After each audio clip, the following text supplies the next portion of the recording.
Coucou les filles, j'espère que vous allez bien. On se retrouve pour la dernière vidéo concernant les petits gâteaux que je vous ai préparés spécialement pour la fête de l'Aïd. Nous allons préparer ensemble des sablés et vous allez voir que je vais vous proposer 3 sortes de gâteaux avec la même pâte. Les ingrédients, vous allez avoir besoin de beurre, de 250 g de beurre, du sucre, donc 100 g de sucre, de la farine, 380 g, 4 cuillères à soupe d'huile végétale, donc moi c'est de l'huile de tournesol, une pincée de sel, une cuillère à café de sucre vanille, de la levure chimique, 2 œufs et pour les premiers gâteaux que nous allons réaliser, de la confiture d'abricot ainsi que des graines de sésame. On va commencer sans plus tarder à préparer la pâte.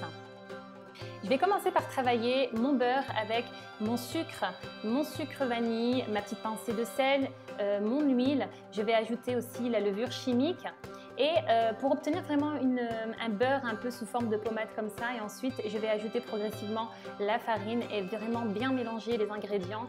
Moi j'aime énormément travailler avec mes mains, j'aime bien sentir les différents ingrédients sous mes doigts, donc je mélange vraiment le tout et ensuite je vais séparer mes blancs d'œufs et mes jaunes d'œufs et je vais prendre le jaune d'œuf pour terminer de rassembler vraiment tous les ingrédients et pour former une boule que je vais tout de suite aller mettre dans du papier sulfurisé ou dans du papier plastique et mettre ça.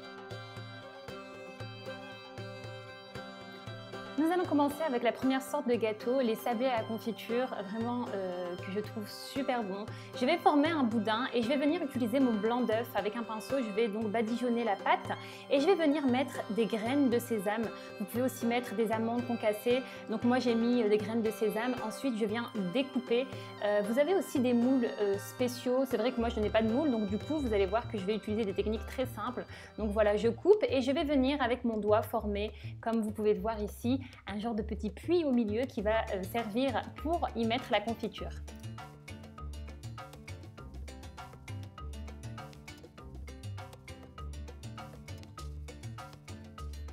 Je vais ensuite venir remplir les petits trous avec de la confiture. Pour moi, c'est de la confiture d'abricot. Maintenant, vous pouvez utiliser de la confiture de fraises ou vraiment la confiture que vous voulez, mais j'aime beaucoup avec la confiture d'abricot. Et ensuite, je vais mettre ça au four. Donc, tous ces petits sablés se cuisent à 170-180 degrés et surtout restez à côté parce que c'est très rapide à cuire. Alors, pour ces gâteaux-ci, lorsque vous allez les sortir du four, il faut éviter de les toucher. Vraiment, il faut attendre que ça refroidisse parce que c'est un gâteau qui s'émiette, d'ailleurs les autres aussi, mais ce sont des gâteaux qui s'émiettent vraiment très facilement. On va passer maintenant à la deuxième recette. Donc pour la deuxième recette, ça sera les boules de coco que l'on connaît toutes. Je pense que toutes nos mamans les ont fait. On fait ces gâteaux. C'est vraiment des gâteaux qui rappellent l'enfance et que voilà, qui sont très simples à faire et que j'aime énormément. Donc je reprends la même pâte, je forme des petites boules. Parallèlement, j'ai pris la confiture d'abricot avec un peu de fleur d'oranger et j'ai juste chauffé un peu dans une casserole pour que ça ait une consistance un peu plus liquide, puisque une fois que les boules seront cuites et que je vais les sortir du four, je vais attendre qu'elles refroidissent et je vais venir au fait les mettre dans ma préparation confiture plus fleur d'oranger et je vais ensuite enrober le tout avec de la noix de coco. Vous pouvez également placer ces petits gâteaux dans des caissettes, mais pour ma part je les ai laissés comme ça. On va passer à la dernière recette, une recette très simple que vous pouvez réaliser avec des enfants. Donc ce sont des sablés. J'ai utilisé la même pâte et avec un verre à thé, j'ai formé des petits ronds, assez de ronds pour écrire Aïd Moubarak. Maintenant, vous pouvez vraiment noter le message que vous voulez. Donc j'ai mis à cuire et une fois que les biscuits sont refroidis, il ne vous reste plus qu'à les décorer avec du glaçage. Donc le glaçage, c'est très simple à réaliser.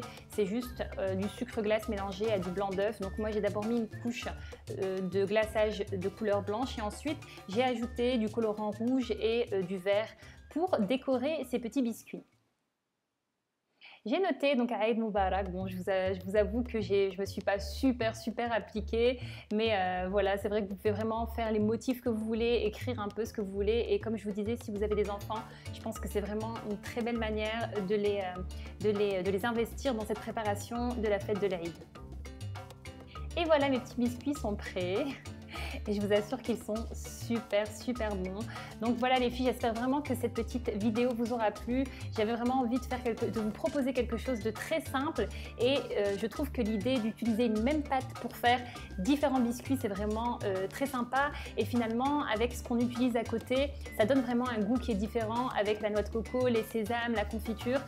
Voilà, donc j'espère vraiment que cette petite série de vidéos concernant cette fête de l'Aïd vous aura plu.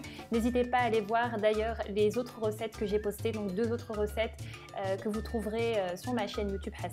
N'hésitez pas non plus à aller voir la vidéo Préparons ensemble la fête de l'Aïd. Vous trouverez dedans plein d'idées de déco et vraiment j'ai partagé avec vous la manière dont j'ai préparé cette fête de l'Aïd. Je vous fais les filles de gros bisous et je clôture cette petite série de vidéos concernant la fête de l'Aïd. À très bientôt pour de nouvelles vidéos. Bye bye.